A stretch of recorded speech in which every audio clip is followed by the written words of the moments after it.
What was it like to be in the service?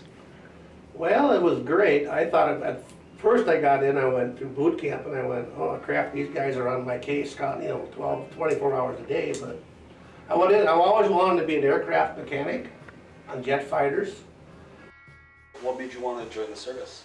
My brother was getting out of the Air Force and coming home, and I knew we couldn't work together. So I went back in the service and enjoyed every year of the 24 years. How long were you in the force? I joined the Marine Corps in January of 1968, and I joined on a 2-year enlistment. I was wounded in combat, spent 6 months in the hospital, 3 months training boot lieutenants in Quantico, Virginia, and then they sent me home because they couldn't use me anymore and they couldn't send me back to combat. So I was on a 2-year enlistment. I was in a total of 17 months. I was in Ubon, Thailand, from May of 70 to May of 71. And I worked on the flight line with the pilots, crew chief, and the Air Force. And we were bombing the shit out of North Vietnam every day, 24 hours a day. And we lost a lot of pilots, lost a lot of airplanes, never came back. Mine flew about 6 times a day, and they came back every day when I was there. And I got shot down, the plane I crewed got shot down in Laos in 1972. No, yeah, 1971 it got shot down in Laos by small arms, and the pilots ejected and recovered, so that was good. But I enjoyed working in the Air Force. It was fun working with the pilots.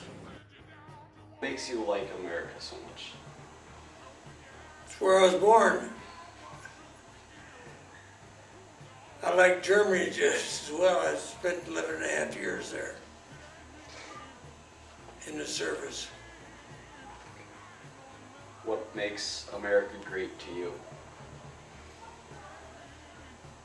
That we have people that fought for America and keep it the land of the free.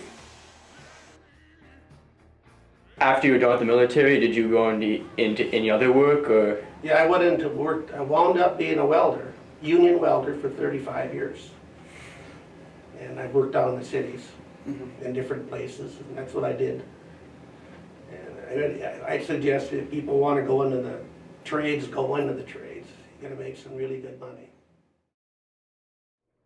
It is not the critic who counts, not the man who points out how the strong man stumbles, or where the doer of deeds could have done them better.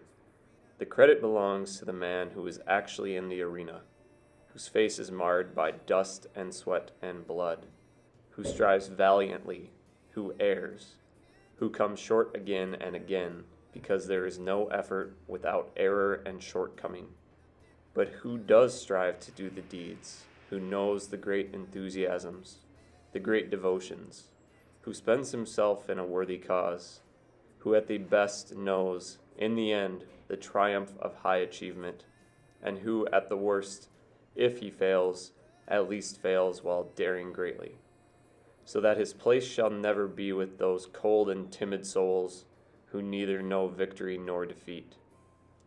Shame on the man of cultivated taste who permits refinement to develop into fastidiousness that unfits him for doing the rough work of a workaday world. Among the free peoples who govern themselves, there is but a small field of usefulness open for the men of cloistered life who shrink from contact with their fellows. Still less room is there for those who deride or slight what is done by those who bear the brunt of the day, nor yet for those others who always profess that they would like to take action if only the conditions of life were not exactly what they are.